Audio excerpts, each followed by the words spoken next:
Okay, so we have created a composition, we've created some solids, and we've even activated the position parameter for those solids by selecting them and hitting the P key. Now it's time to actually animate these objects. And that has to kind of go back to the icon that I mentioned in the last video, which is that time varies stopwatch. And that stopwatch exists to the left of that position parameter. And we can click on it to activate animation for that item. And doing that does a few things for us. First is it changed the icon to be blue, at least in my UI it's blue, hopefully it is in yours as well.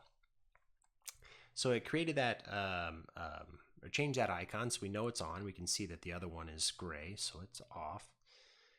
And then it created a little icon, diamond looking icon in this side of our timeline and over here as well on this side of our UI. And what that is a keyframe. Now you might have heard of keyframes if you've watched any kind of behind the scenes animation videos from any of your, I don't know, professional films or animations that you're fond of.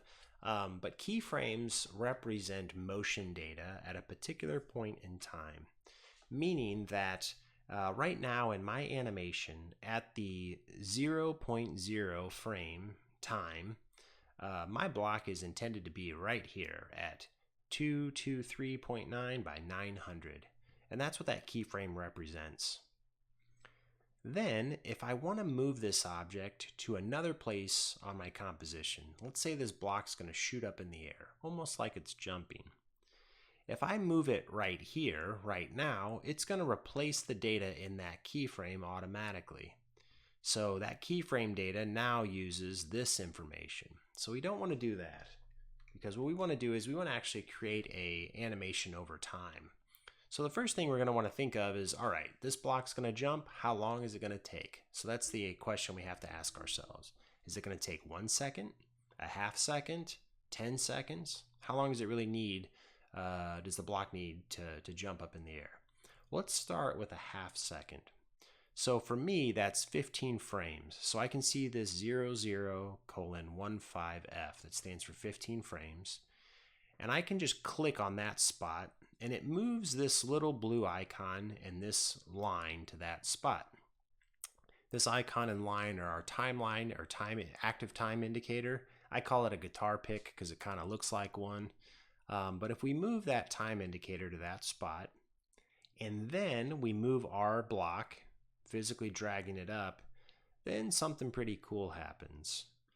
First, we see our block move, and it creates this dotted line while it moves. That's our motion path. So anytime we are creating animation, we should expect to see that motion path as well. If we don't, then it means maybe our position parameter is not activated or it's not recording data.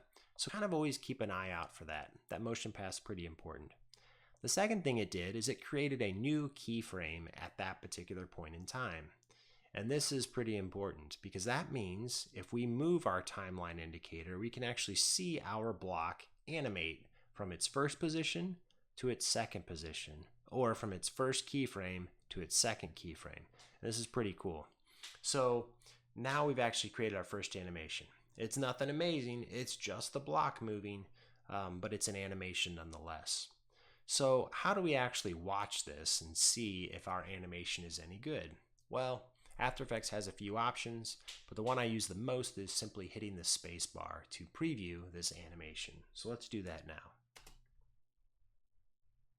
So I hit the space bar and we saw my block animate from 0 frames to 15 frames, and it animated from this spot to that spot. Not bad. Something else we noticed is that there's a little red line that's kind of zipping through my timeline. That's the playhead of our animation. So that means right now we're looking at about 4 seconds of animation there. If I hit spacebar again, it's going to continue, and now we're at 6 seconds, and so on. We're not seeing anything happen up here because I don't have any keyframes telling anything in my animation to move or to do anything in particular. So everything's pretty boring after those first 15 frames. It gets to the end of my animation, which is 10 seconds, and then it automatically loops back and repeats. So So that's our first animation. Let's bring this block back down to the ground. So at 1 second, I'm going to move my timeline indicator exactly at 1 second. And I know it's there because my timeline, or my time code, exists over here on the far left. So I know that anywhere I'm putting this thing, I can see the exact time over there. That's pretty helpful. So I'm going to go to 1 second, and then I'm going to bring my block back down to where it was. I can hold the Shift key just like about any other Photoshop or Illustrator or Adobe software and bring it right back down in a straight line. I could also just type in the number like we saw in the last video for kind of precision purposes. Now, if I back my timeline indicator up, hit that space bar, we can see my block is animating up and then back down. Still not very exciting, but an animation nonetheless.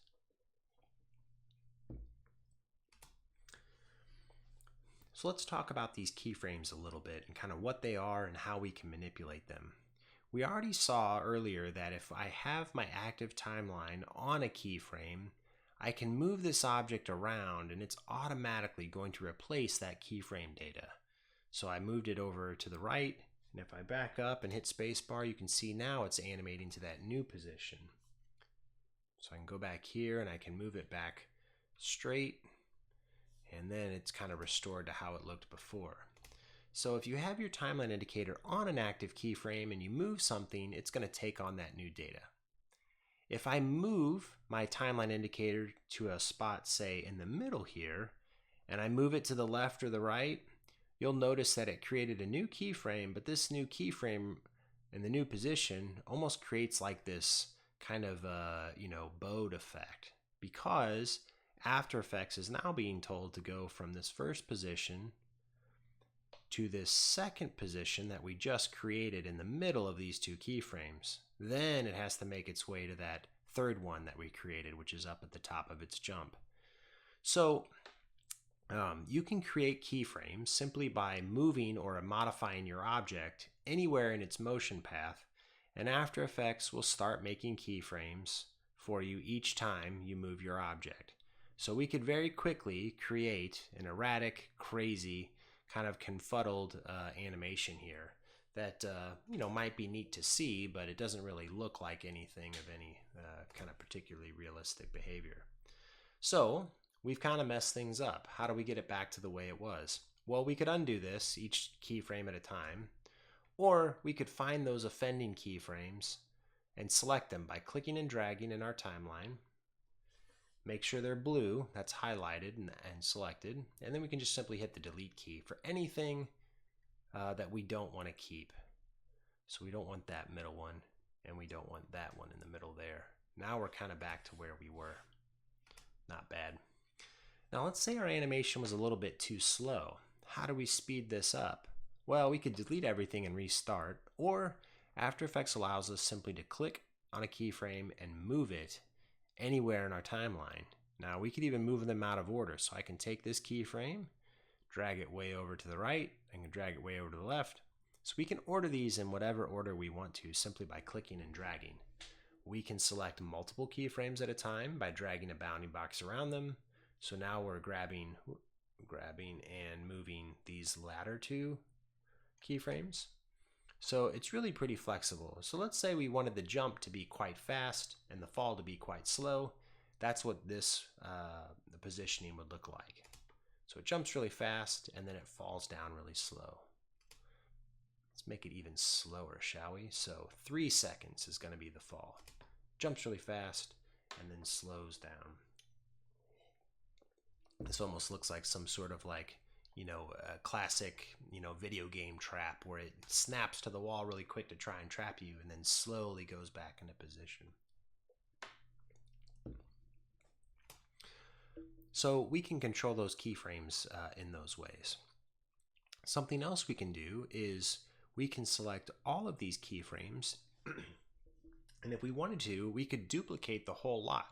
So if I hit Command or Control C, I can copy those keyframes, and then anywhere I place my guitar pick, I can hit Command or Control V and paste those keyframes.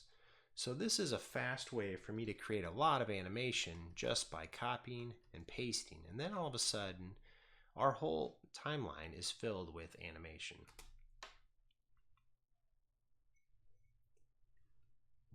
It's not great animation, at least not yet, but we can now see that our blocks are moving and bouncing and shuffling back and forth based on all of those keyframes.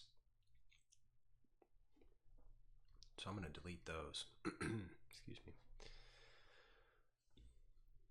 One other thing we can do with keyframes if we wanted to is we could kind of stretch them out. So with a group of them selected, if I wanted to, say, make this collection of keyframes go faster or slower, but kind of keep the proportion that I've set, I can select the whole group, in this case just 3, and if I hold Alt or Option, I can grab on the outermost keyframe and I can drag it almost like a rubber band.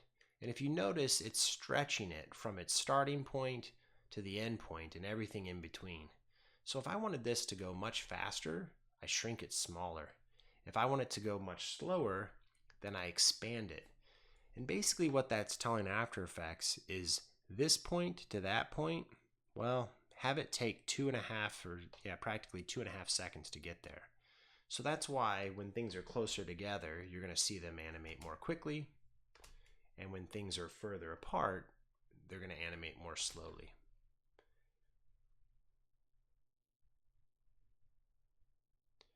You're really always animating at 30 frames a second. It's just stretching out those keyframes to spend more time getting from point A to point B to point C, so to speak. So that's our quick crash course with keyframes. We're going to be dealing with keyframes every single day as we move through After Effects. But that's some of the basics of how we can manipulate and modify keyframes to create some pretty simple animations.